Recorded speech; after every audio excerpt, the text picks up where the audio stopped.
All right, NBA live stream of consciousness here with you on a Saturday night.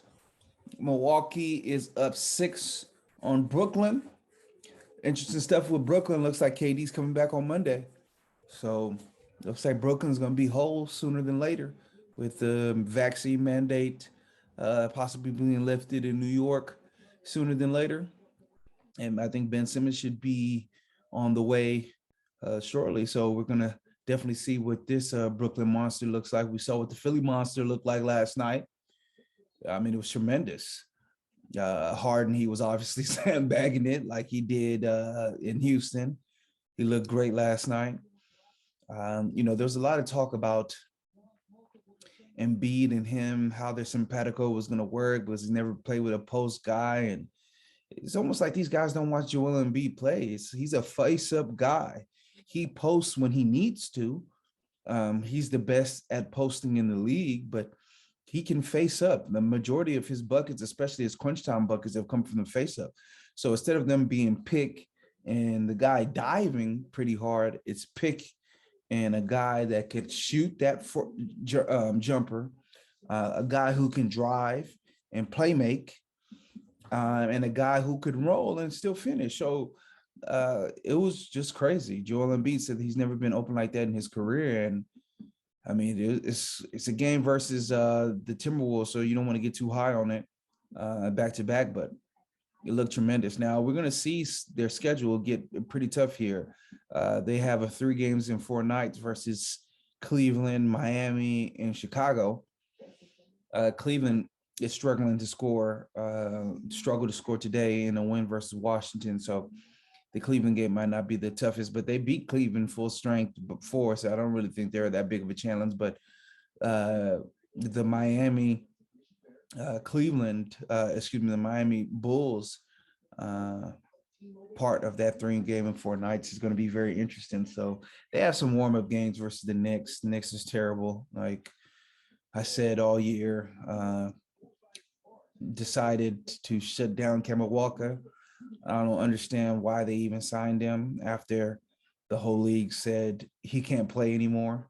Like, oh, well, we'll sign him. Just the Knicks, everything that they've done since making the playoffs, I thought they shouldn't, enter the breach like that, but other guys liked it. Everything that they've done since then has been terrible, and they better hope that my guess says Zion and Donovan Mitchell are going to ask out and ask to both go to the Knicks. They better hope that comes to fruition because they're in a bad space. They're in a truly, truly bad space. But the Lakers, been some palace intrigue about shuffling Lakers brass, about Rich Paul and LeBron, LeBron's comments at All-Star Weekend. The idea that Kurt Rambis plays such a big part in what the Lakers is doing is it's crazy to me. I mean, this is one of the true failures at coach in the NBA who just flamed out at Minnesota, was terrible. And because his wife is friends with Jeannie Buss, he gets a say in one of the greatest teams, greatest bands in North American sports. It's just crazy to me. It's not about who you know. It's not about what you know. It's who you know. Look at Kurt Rambis. Terrible coach, terrible relationships with players, but yet he's making decisions. And LeBron just got to get hold of the situation. They went cheap with Alex Caruso. Again, I think that was a terrible move. They need to stack players that they can play. In playoff basketball, you're just trying to get to 8 solid guys. You're trying to get to 8. The Lakers have Monk. They have LeBron, Anthony Davis, if he's healthy.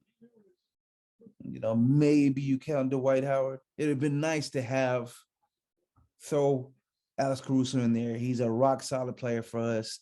Throw Alex Nunn if he ever plays in there. Then you're at 6. Then you find in 2 players.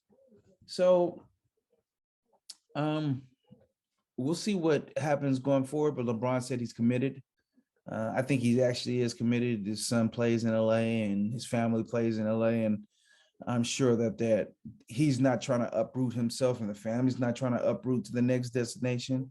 So he's got to figure it out there. They just gotta, I don't know. They gotta run him off the block. Kurt Rambis. I heard Magic is in the mix too. He's, Genie's still taking advice from Magic. So LeBron's got to run them off the block. He's got to, this is his situation, and he's probably lost some sway because he's one of the people that push for this Westbrook deal. But I mean, whoever said, hey, let's sign THT over Caruso should lose some as well, right? So yeah, this is gonna be interesting. We'll see. I mean, I think that the end of this regular season is just going to be great. There's a lot of teams. All the good games are packed into a 20-game sprint.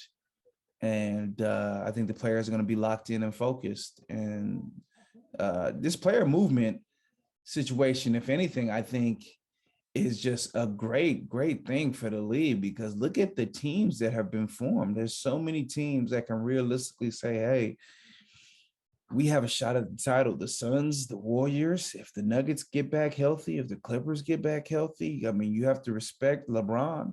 That's 5 teams out in the West alone. You have the Bucks, the returning champions. Everybody's going to give KD and Kyrie a chance. Philadelphia has a chance. That's 3 out in Miami. That's 4. Boston is on a win streak. You got to respect them. So Chicago is number 1 in the East. So you got to respect them. So I think the player empowerment movement has only brought parity to the league. Since it's gone out of control, there's only been parity. The league is wide open in ways that it has not been open in years. So maybe the players are actually doing it right. So, all right, we'll go ahead and leave it there. Too late to put in the bets. Videos dropping this week. The game is the game. So what's up, man? What's up with you otherwise, The game is a game. Always.